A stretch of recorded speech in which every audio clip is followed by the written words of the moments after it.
ಆತ್ಮೀಯ H16 news ಅರ್ಥಾತ್ ಥೇ ಸೀತಾರಾಮ್ ನ್ಯೂಸದ ವೀಕ್ಷಕರೇ, ನಾನು ನಿಮ್ಮವ ಎಂ ಆಯುಧ ಮಲ್ಲಪ್ಪ ಜೊತೆ ಅವರು. ತಾವು ಈಗ ಸುದ್ದಿಗಳ ಲೋಕಕ್ಕೆ ಎಂಟ್ರಿ ಹೊಡಿತಾ ಇದ್ದೀರಿ.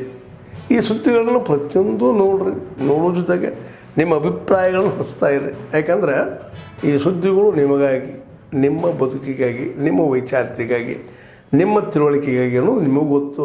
ಜೊತೆಗೆ ನಮಗೂ ನಿಮ್ಮೊಂದಿಗೆ ಇದೊಂದು ಮಾತಾಡುವಂಥ ಜೊತೆಗೆ ಸುದ್ದಿಗಳನ್ನು ಬಿಡುವಂಥ ಕೆಲಸ.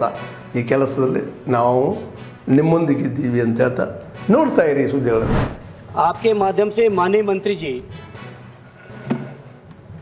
ये जो आपकी माननीय अध्यक्ष जी, सभी माननीय सांसद महोदय जानते हैं कि स्टेशन डेवलपमेंट बहुत ही कॉम्प्लेक्स काम है. एक जहाँ पर ट्रैफिक ऑलरेडी चल रहा है, गाड़ियाँ आ रही है जा रही हैं, उन परिस्थितियों में ट्रैफिक को रोके बिना स्टेशन का रीडेवलपमेंट करना है. मैं अगर आपको एग्जांपल दूं, कई एग्जांपल्स हैं. जैसे चंडीगढ़ का अगर एग्जांपल लें, मैसिव काम चल रहा है और ट्रैफिक को भी रोकना नहीं है. माननीय अध्यक्ष जी, विश्व के कई देश जहाँ पे स्टेशन का रीडेवलपमेंट हाथ में लिया जाता है, वहाँ पे ट्रैफिक को 3-4 वर्षों के लिए रोक दिया जाता है. लेकिन हमारे देश में वैसी परिस्थितियाँ नहीं हो सकती कि 3-4 वर्षों के लिए जब तक स्टेशन का काम चले तो उसमें ट्रैफिक को रोक दें. वैसा संभव नहीं है अपने देश में. अपने यहाँ मैसिव ट्रैफिक है, मैसिव मूवमेंट होता है. तो उन परिस्थितियों के अंदर उनको ध्यान में रखते हुए, सेफ्टी का ध्यान में रखते हुए स्टेशनों का रीडेवलपमेंट किया जा रहा है. और इसमें और ये स्टेशन का इस तरह का काम अपने आज़ादी के बाद में पहली बार इस तरह का काम हाथ में लिया है. तो पुराना कोई अनुभव भी नहीं है इसमें. तो ये नया अनुभव है. इसमें नए अनुभव में नए तरीके से सेफ्टी के साथ काम किया जा रहा है. और इसमें मैं माननीय सांसद महोदय से रिक्वेस्ट भी करूंगा, आपका कोई भी फीडबैक हो इस काम को सुधार करने में और इम्प्रूव करने में, तो आपके हर सुधार, हर सुझाव, हर इम्प्रूवमेंट के लिए फीडबैक स्वागत योग्य है. उसको इम्प्लीमेंट भी करें.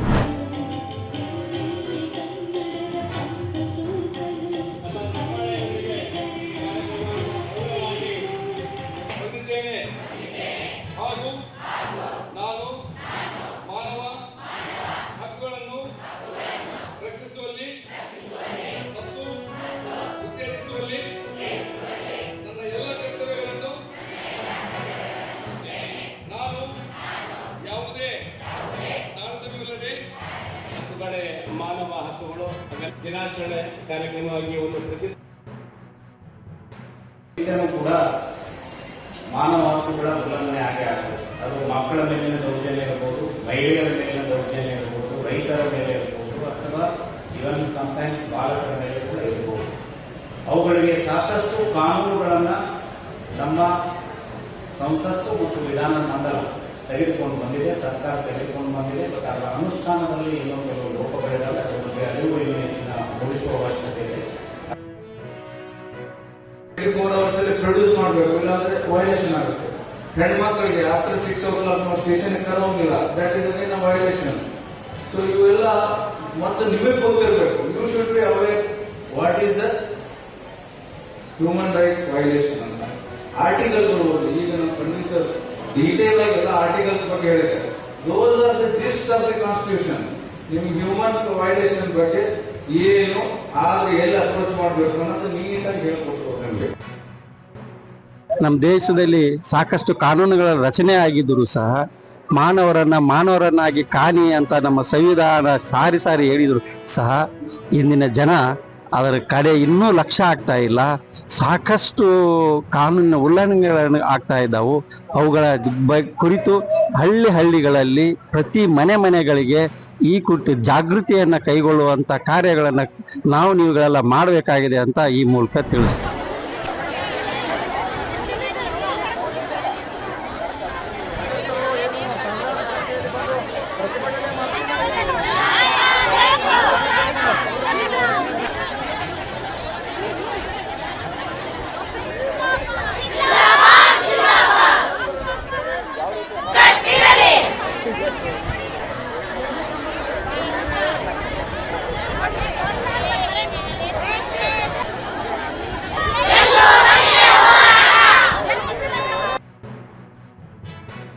ಸರ್ಕಾರ ಹೇಳುತ್ತೆ.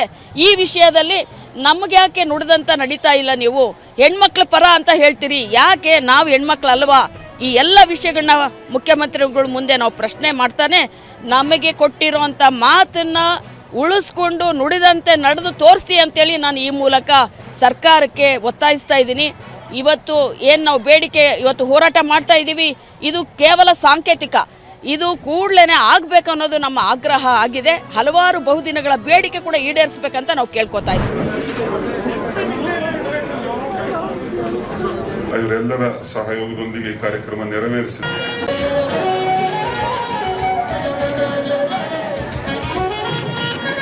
And enforce through their constitutional provisions. Discrimination whatsoever, and I shall not directly violate the human rights of others. ಈಗ ಇವತ್ತು ಮಾನವ ಹಕ್ಕುಗಳ ದಿನಾಚರಣೆಯಲ್ಲಿ ಇದು ಮುಖ್ಯ. ನಾವು ಬೇರೆಯವರ ಹಕ್ಕುಗಳನ್ನು, ಬೇರೆಯವರ ಘನತೆ ಗೌರವಕ್ಕೆ ಹೇಗೆ ರೆಸ್ಪೆಕ್ಟ್ ಕೊಡ್ಬೇಕು, ಅವರ ಡಿಗ್ನಿಟಿಯನ್ನು ಹೇಗೆ ಕಾಪಾಡಬೇಕು, ಇದು ನಾವು ಮೊದಲು ಅರ್ಥಕೊಳ್ಬೇಕು. ಆಗ ತನ್ನಿಂದಾನೇ ನಮಗೂ ಗೌರವ ಬರುತ್ತೆ. ನಮ್ಮ ಹಕ್ಕುಗಳ ಚ್ಯುತಿ ಯಾರಿಂದಲೂ ಆಗಲ್ಲ. ತಾನು ಸಂತೋಷವಾಗಿದ್ದು ತನ್ನ ಆತ್ಮ ಗೌರವವನ್ನು ಉಳಿಸಿಕೊಂಡಲ್ಲಿ ಖಂಡಿತ ಬೇರೆಯವರು ತನ್ನಿಂದಾನೇ ನಮಗೆ ಗೌರವ ಕೊಡ್ಲಿಕ್ಕೆ ಪ್ರಾರಂಭ ಮಾಡ್ತಾರೆ. ಆದ್ಮೇಲೆ ಎಲ್ಲ ಸುದ್ದಿಗಳನ್ನು ನೋಡಿದ್ರಲ್ಲ, ಏನು ಅನಿಸ್ತು ನಿಮಗೆ? ಇದರಲ್ಲೇ ನಿಮ್ಗೆ ಲೈಕ್ ಆಗಿರ್ಬೋದು, ಡಿಸ್ಲೈಕು ಆಗಿರ್ಬೋದು, ಕಾಮೆಂಟ್ ಬೇಡಪ್ಪ ಅಂತೂ ಅನಿಸಿರ್ಬೋದು, ಕಾಮೆಂಟ್ ಮಾಡಬೇಕಪ್ಪ ಅನಿಸಿರ್ಬೋದು, ಶೇರ್ ಮಾಡಬಾರ್ದಪ್ಪ ಅನಿಸಿರ್ಬೋದು, ಅದು ಮಾಡಬೇಕು ಅನಿಸಿರ್ಬೋದು.